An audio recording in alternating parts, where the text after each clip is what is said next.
আমরা নদী, নালা, খাল, বিল সব দখল করে আমরা গৃহ নির্মাণ করছি, স্থাপনা করছি, কলকারখানা করছি, সবুজ ধ্বংস করছি, গাছপালা কেটে শেষ করছি।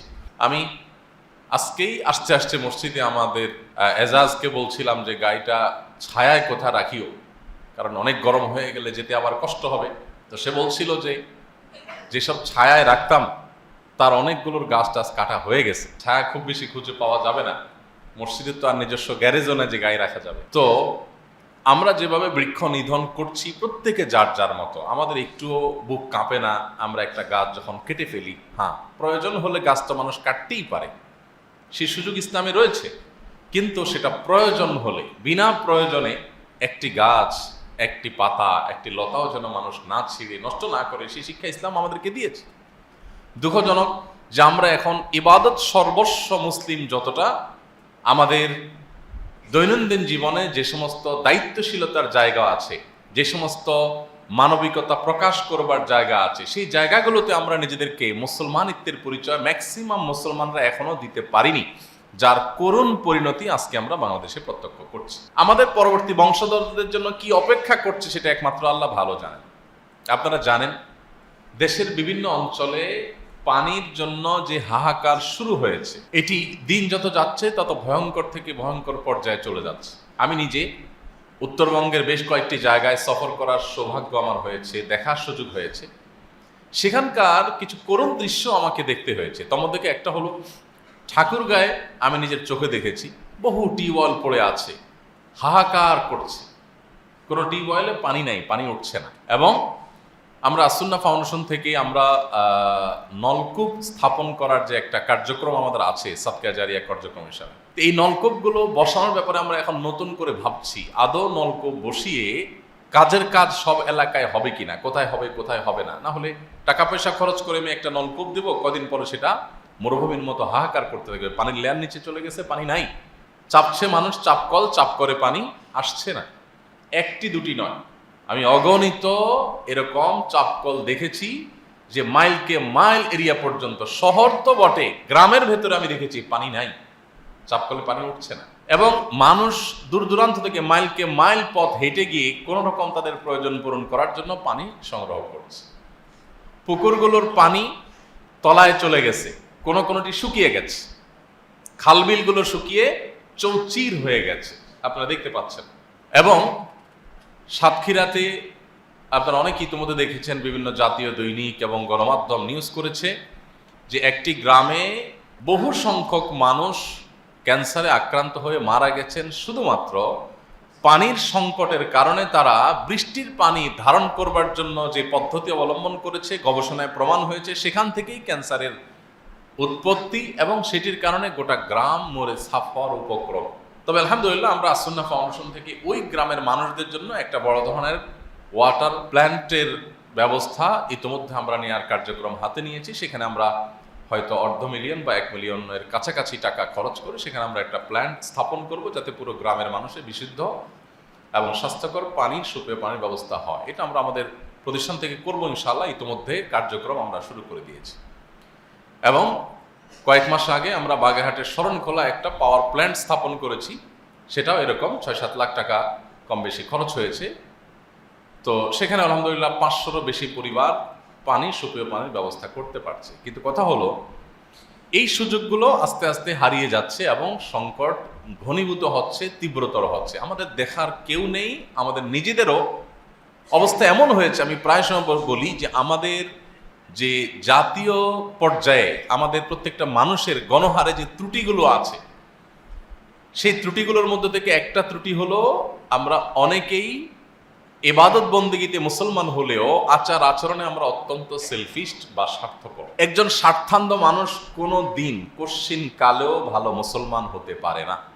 তার নামাজ দিয়ে, তার রোজা দিয়ে, তার হজ দিয়ে, তার ওমরা দিয়ে, তার মসজিদ নির্মাণ দিয়ে, তার মাদ্রাসা নির্মাণ দিয়ে, কোরআন তেলাওয়াত দিয়ে, জিকির আজকার দিয়ে, তার ওয়াজ মাহফিল করে, ওয়াজ মাহফিল করিয়ে, তার টুপি লাগিয়ে, তার দাড়ি লাগিয়ে, এই সব কিছু করার পরও আপনি ভালো মুসলিম হতে পারবেন না, যাবত না আপনি স্বার্থান্ধতার বেড়াজাল থেকে, এর গণ্ডি থেকে আপনি বেরিয়ে বা আসতে না পারেন। স্বার্থানদের এই জায়গায় যদি আপনি দাঁড়িয়ে থাকেন, তো আপনি কখনো মুত্তাকি, আপনি কখনো ভালো মুসলমান হতে পারবেন না। আপনি নিজেকে নিয়ে ভাবতে হবে, আশপাশে মানুষ নিয়ে ভাবতে হবে। এখন আমাদের অবস্থা হলো, চাচা আপনার জান বাঁচা, আমি ভালো আছি কিনা, বড় জোর আমার মানবিকতার গণ্ডি, আমার উদারতার গণ্ডি, আমার ভালোবাসার গণ্ডি, এটা হলো আমি, আমার স্ত্রী, আমার ছেলে মেয়ে। খুব বেশি উদার মানুষ হলে একটু ভাই বোনকে নিয়ে চিন্তা করে, জাস্ট এটুকু, শেষ। কেউ কেউ শ্বশুর বাড়িকে হয়তো গণ্ডিতে রাখেন, ফিনিশ। আর বাকি কে বাঁচলো, কে মরলো, কে ধ্বংস হলো, দেখার কেউ নেই। অথচ দিন শেষে আমি এই স্বার্থানদের এই যে বেড়াজাল, এই জায়গায় থাকার কারণে, আশপাশকে নিয়ে না ভাবার কারণে, সমাজ এবং দেশকে নিয়ে না ভাবার কারণে, সবাইকে নিয়ে না ভাবার কারণে এর করুণ পরিণতি আমাকে এবং আমার পরিবারের সদস্যদেরকেও বরণ করতে হবে, টুডে অর টুমরো। এই জিনিসটা আমরা বেশি ভাবছি না। আমার চিপসটা খাওয়া হয়ে গেছে, ঠোঙাটা ফেলে দিলাম, কোথায় গিয়ে পড়লো, কার ক্ষতি হলো, কোন জায়গায় সমস্যা হলো, কে স্লিপ খেয়ে পড়লো, আমার দেখার দরকার নেই, আমার তো খাওয়া শেষ, আমি ফেলে দিছি, আমার দায় শেষ গাড়িতে। প্রত্যেকটা বিষয়ে আমরা এতটা দায়িত্ব জ্ঞানহীন, এতটা স্বার্থপর যে আমাদের নিজের স্বার্থের বাইরে আমরা দেশ, দশ, সমাজ, আশপাশটাকে নিয়ে ভাবার ন্যূনতম ফুরসতটুকু যেন আমাদের মধ্যে নাই।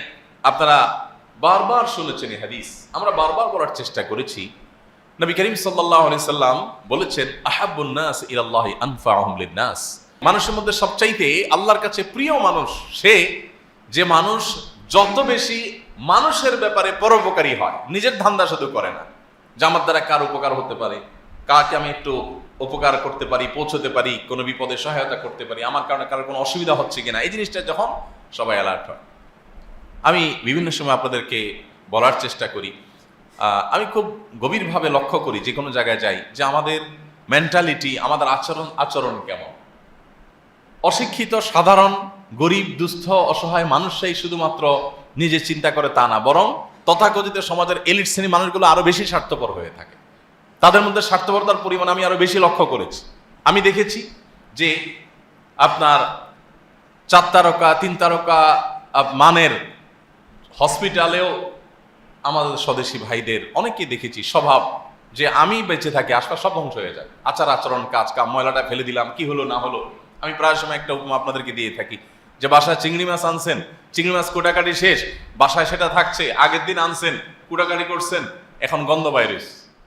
সামুদ্রিক মাছও এরকম গন্ধ বাইর হয়, একটু দুর্গন্ধ বেশি ছড়ায়।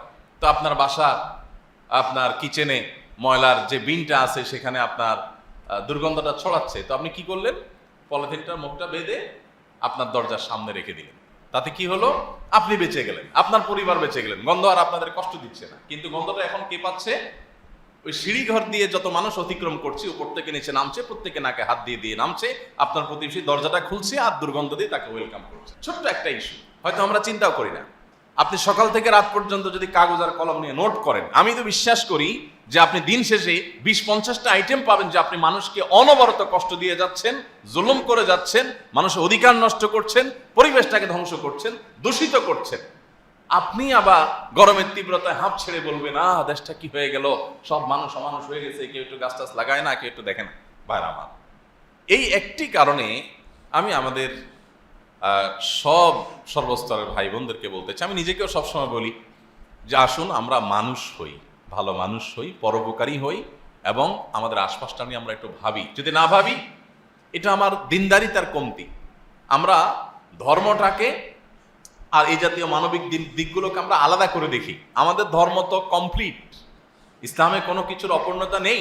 আপনাকে জাতিসংঘের কাছে গিয়ে কোনো কিছু ধার করতে হবে না, আপনাকে তথাকথিত মানবাধিকার সংস্থাগুলোর কাছে গিয়ে কোনো থিওরি, কোনো আইডিওলজি, কোনো স্লোগান, কোনো তাদের পদ্ধতি, কোনো তথ্য কোনো কিছু তাদের কাছে ধার করতে হবে না। আপনি ভালো মানুষ হওয়ার জন্য, একটি বাসযোগ্য পৃথিবী, বাসযোগ্য দেশ, বাসযোগ্য সমাজ গড়ে তোলার জন্য আপনাকে কারোর কাছে যেতে হবে না। আপনি ইসলামে ফিরে আসেন, ইসলামে সব কিছু আছে। আমরা যদি ইসলামটাকে ভালো করে বুঝি, তাহলে সমাজটা বসবাস যোগ্য হয়ে যাবে। আর না হলে এটা দিন থেকে দিন আরো ভয়ঙ্কর আকারে চলে যাবে। পানির জন্য যে হাহাকার শুরু হয়েছে, এটা কোন পর্যায়ে গিয়ে থামবে একমাত্র আল্লাহ তাআলা ভালো জানেন। বিভিন্ন হাদিস থেকে আমরা অবশ্য জানি কিয়ামতের আগে পানির জন্য হাহাকারের পরিমাণ বাড়বে এবং এত ভয়াবহ আকার ধারণ করবে যে পানির জন্য যুদ্ধ হবে। কারণ পানি দখল পুনর্দখলের ব্যাপার স্যাপার থাকবে। তো এরকম একটা পরিস্থিতিতে এই গরমের দাবদাহ এটা থেকে উত্তরণের জন্য, এটা থেকে বেরিয়ে আসার জন্য আমাদের সুদূর প্রসারী পরিকল্পনার কোনো বিকল্প পথ খোলা নেই। আমাদেরকে একটি বিপ্লব করতে হবে। সেই বিপ্লবটা হলো বৃক্ষরোপণের বিপ্লব। সর্বস্তরে এমন কোনো মানুষ আমরা থাকবো না যে আমি নিজ উদ্যোগে এক বা একাধিক গাছ রোপণ করে সেটির পরিচর্যা করে সেটিকে বড় করে তোলা, এটা আমি করব। আমার সন্তানকে যেরকম আমি গড়ে তুলি, আমার পরিবারকে যেরকম আমি গড়ে তুলি, আমি কিছু গাছ এরকম লাগাবো, সেগুলো প্রাণ, এবং সে প্রাণগুলোকে আমি গড়ে তোলার চেষ্টা করব। আস সুন্নাহ ফাউন্ডেশন, উম্মার স্বার্থে সুন্নাহর সাথে।